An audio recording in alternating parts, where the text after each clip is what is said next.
Dear viewers, welcome to The Sacred Calling. This is a program that helps us have a glimpse into the unique life of priests and sisters in the Catholic Church by listening to their personal stories. We know every person has a story, and so the aim of this program is to understand their mission to serve the Church and others. I'm your presenter, Macy, and with me in the studio, my guest is Sister Petronella Liempe. Sister, welcome. Thank you, Macy. Good to have you here. I'm grateful. Yeah, so Sister, who is Sister Liempe? Sister Liempe is a handmaid sister coming from Mongole.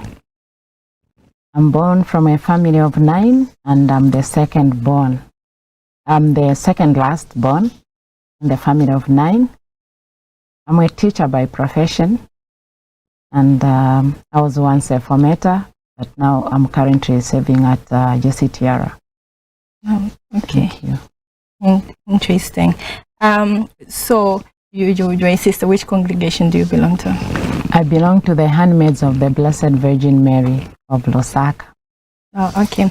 So, sister, how easy or difficult was it for you to discern that God was calling you to religious life?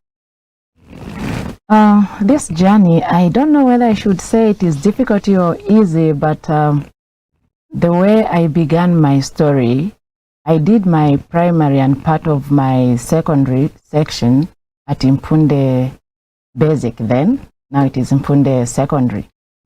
There at Impunde Basic, there were sisters who were teaching us. In grade 2, I was taught by a sister called Sister Mirimo. And then grade 5, I was taught by Sister Emma Banda, who is now our current Superior General. And at church, I used to interact with a lot of sisters, but the person who was more cardinal was Sister Christine Himonga, because she was working as a parish sister there. So the way my story began, I was just admiring these sisters. When they were teaching in front, a thought would come, let me also be a teacher, and I'll stand in front of pupils and they'll be greeting me, good morning, Sister Liempe. And then at church with Sister Christine, I thought to be a sister is about making the small girls dance as stellas, distributing food to the poor, because we used to distribute kapenta and powdered milk, and that's what I thought sisters would do. So in so doing, I had that age of really wanting to become a sister. But as I grew, when I was in grade 7, we were being invited for what we call summer school and retreats. So we would come here in Lusaka at St. Mary's, where I would mingle with the different sisters. They would teach us about the congregation, about the church, about Mother Mary. And then with that, I got inspired. I told my sister, by then I was staying with my sister, I told my sister I would like to become a sister. And then she didn't take me serious because I was young by then. And then when she saw that I was in grade 9, grade 10, I went to Chipembi, I came back, I still said the same story. Then she said, this girl is serious. That's how she told my parents. Lucky enough, the whole family actually was in support of me becoming a sister. So that one really gave me courage to continue until when I completed, I started now seriously attending these summer schools. So it wasn't a very, very difficult thing, because by then I didn't really know what it was to be a sister. For me, those things which I told you earlier on, thinking that it was as easy as that. No, okay. So yes. Since you've said it was not difficult for you and your family, assuming you were coming from a Catholic background. Yes.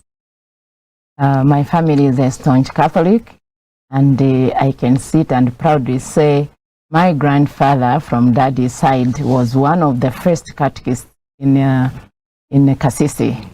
When the whites, the Jesuits, just came there, he was in Kasisi, and he was serving at that Kasisi before it even became the way it is now. Oh, okay. Sure. Interesting. So, sister, which year did you join the handmaid, and when was your first profession? When I started seriously interacting with the handmaids was when I went for my Come and See program, which is a 3 months program. That was 1997. And then 1998, I became a postulant. And then 99, I became a novice. And then 2000, I'm stressing 2000, the millennium year, the year of the Lord, I professed as a sister in the congregation of the Handmaids of the Blessed Virgin Mary. Interesting. So from your profession, from your first profession, where have you worked? From my first profession, I first worked at Mary Queen of Peace. I was just helping the head teacher then, Sister Claire, who was at the preschool section. I was just doing some bookkeeping. Then I only worked for a few months. I was taken to Cheshire Homes. We had a Cheshire Homes which were given by the Presentation Sisters. So I served there with the Presentation Sister for about 3 months. And then I was joined by one of our sisters. I stayed there up to August. I had to leave Cheshire Homes because I had to go for my studies. Okay. Yes, and when I came back from my studies, I again served at Mary Queen of Peace as a teacher there, and sometimes I could do some works of a bazaar. Then I moved to Stephen Lucia in Kabwe. That's where I was teaching from 2007 up to 2010. I also, in this same period, I acted as a head teacher from 2009 to 2010. Then I went to Kalundu to do a formation course for 1 year. And then I went back to Stephen Lucia. And then 2013, I was serving at our school in Ibex Hill. Then it was Ibex Hill, but it changed to Our Lady of Assumption Convent School. I worked there from 2013 up to 2021 December. Then I went to the novitiate. I served there for 3 years. That is from 2022 up to last year, 2024 December. As I said, I'm currently now at the JCTR. Okay, sister, you said your first profession was when? I'm trying to do the calculations here. It was in 2000. So we are celebrating 25 years this year. Exactly. Congratulations, sister. Thank you very much. It sounds small, but it's big. Sure. No, it sounds big. Oh, congratulations. Thank on you your very much. jubilee. What do we have planned? When are we doing the celebration? That one is entirely, the big celebration is entirely dependent on the congregation plan. But my jubilee, actually, the actual date was 2nd January 2025. That's when I clocked 25 years. That was just, I just did some prayers, mass. We offered mass. That by then I was still at the novitiate. And the big one, I hope you'll be there. Once the congregation announces the date, I will definitely mention it. Yeah, we're looking forward to the invite. 25 years is not easy. Like, that's 25 years in service. And some of the people are like 25 years in age. Sure. And then you have served God faithfully for 25 years. Congratulations once more, sister. Thank you very much. Sister, I hear, and obviously people out there hear, religious life is difficult. What have been the challenges that you have been facing, or that you have faced in this life? Yeah, there are so many challenges that I've gone through as a person. Maybe I will begin with the spiritual ones. The first, I would say, maybe spiritual dryness, whereby you feel you're not connected to God. You pray, you feel your prayers are so dry, and you feel so frustrated. Why is it that I can't feel that I'm in the presence of the Lord? Sometimes the challenges that are there as a religious, we're all human beings, so you might find that in the community there are some conflicts here and there. There are some people who maybe you don't go along with well, you differ here and there. But of course, what is important is to reconcile. But it is not as easy as I'm saying it to say to reconcile. Sometimes the challenges that I faced were what I would call maybe at workplace, the people whom I worked with and the responsibilities.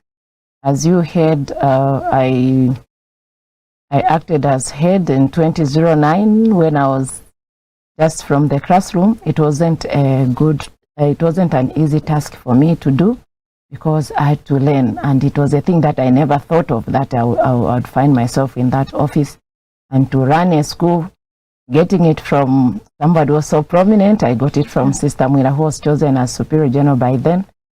It was a challenge for me. I needed to learn a lot. And also, apart from that, you might find that there are emotional traumas here and there, anxiety, and so forth. And just sometimes you just feel bored, you just feel confused, you don't even know why you joined this religious life. But thank God we pulled out, and now I'm here. And also some family problems, because when you profess as a sister, the family members should not expect that you be their breadwinner. Now, the point where you see maybe your siblings or your nephews and nieces are struggling, or your parents, and you don't have much to help them, you feel drained in a way. But through prayer, I conquered that. Okay, the challenge, it sounds fair. Okay, so sister, as you wake up each day, there have been moments of joy and fulfillment in your vocation. What are some of the classic moments you would like to share with us? Of course, my joyful moments are the good life that we share in the community, the prayer life that we share. You know, there's life there. People might think when you're in the convent, it's a prayer and it's so boring, like the girls would ask us to say, is it not boring every time you wake up and pray? There's just that good relationship that you develop with the Lord, and you just feel at peace, you feel that joy. And also in the convent, we celebrate things like birthdays, we join in like Women's Day, Independence, Christmas, Easter. So those moments are actually good. And also when we are collaborating with our fellow sisters and as us, there are some activities that we do as the sisters. So such things. And also just looking back, as I said, I'm a teacher by profession. Yes. You meet girls and boys, and then they say, sister, you taught me in grade 8. Sister, you taught me in this. Yeah. Now they are doctors, they are lawyers. You just feel that joy to say, I contributed something to the church and to the nation. Interesting. Sure. So sister, have you ever regretted leaving everything behind when you decided to follow Christ? Unfortunately, no. Really? Really. I've never regretted to say, I wish, you know, of course, I'm not saying that my thinking was ever pure and whatever, but sometimes thoughts would come, oh, I wish I wasn't a sister, maybe I would have helped my brother or my sister, and so forth. But again, when you sit and reflect, you'd look at your siblings who are not sisters or a priest. Are they helping the family the way I would think? And then when you reach at that point, you find that actually there is more to this life. There's no life that is better than the other. Yeah, so I'm happy to be a sister, and I even fear to think of me leaving to go and begin a new life out there. I don't even know how I'll do it, where to start from. I'm sure it would be strange. Very strange. Okay, sister, I should have asked this earlier. You are a handmaid. Why did you decide to join the handmaid? Is it because you were taught by handmaids? Or what made you decide to join the handmaids? And also, maybe you can briefly tell us a little bit more about the handmaids, what their charism is, and what the congregation is about. Okay. Largely, I would say yes, because I was taught by the handmaid sisters, but that does not mean that I had no choice. I just loved the work that the handmaids were doing. And since I knew them from the village setup, I saw how they were touching people's lives. I was inspired. But while I was in Punde, I also had a chance. I would have gone to another congregation, which I would not mention. And the parish priest by then was so passionate, Father John. I mean, he's so rest in peace. You could tell me, no, you can also explore, go and see others to see how they live. But I don't know why I was just drawn to this local congregation. When I was young, I don't know, maybe it was fear because the other congregation was an international congregation. And I can remember my friends who were going there, who actually changed and started going to the international congregation. They would come, maybe they are given some things, some clothes, when they come back. But it never moved me to say I go that side. Maybe I was afraid of macaron. I was used it in Shema. But I was just drawn to that. And when I joined the Handmaid Sisters, because I'd known their lives, and I just felt that's where I belong. I like local. Local is laka. And I was at home. So the Handmaids of the Blessed Virgin Mary are a local congregation, Diocesan Rite, founded in 1961. Our charism mainly, it is to have the childlike spirit of Mary of simplicity, humility, and charity in the service of the people or the church, more especially the young girls and the women. So in whatever we are doing, the handmaids, they are into education, healthy, administrative work, pastoral work. So in whatever we are doing as a handmaid, we should know that we are not doing it for our own good or for our own name. We need to bring in the aspect of humility, simplicity, and charity, which is love. We need to emulate Mary, our mother, who always did these things in humility. And he listened to the Son, and he was very obedient. So even when I go to class, I should teach as a handmaid. There should be a difference. In case, Messi, you are a teacher, there should be a difference. People should see that Sister Diempe is a sister. Not by uniform. Okay. Not by uniform, but by the way I would take that class, by the way I would handle it, how I would understand. And also, as we teach, you don't just teach the subjects that the curriculum gives. You also embed in some Christian values so that as they know the geography, at least somebody should grow also in discipline and embracing Christian values. Interesting. Sister, from the way you're explaining the teaching and being a sister, you're talking with so much joy. It's like you enjoy this religious life, and surely you enjoy teaching. What is it that you teach? Do you teach the primary or? When I was in school, I was teaching, as I said, Tiara, now I'm doing something else different. I was teaching geography and history at the secondary section. I'm a secondary school teacher. Okay. Yes. Interesting. But when I was running Our Lady of Assumption, I was running a school which runs from preschool to grade 12. There I enjoyed learning from the teachers who are experts for the young ones and the primary school. Oh, okay. Sure. Beautiful.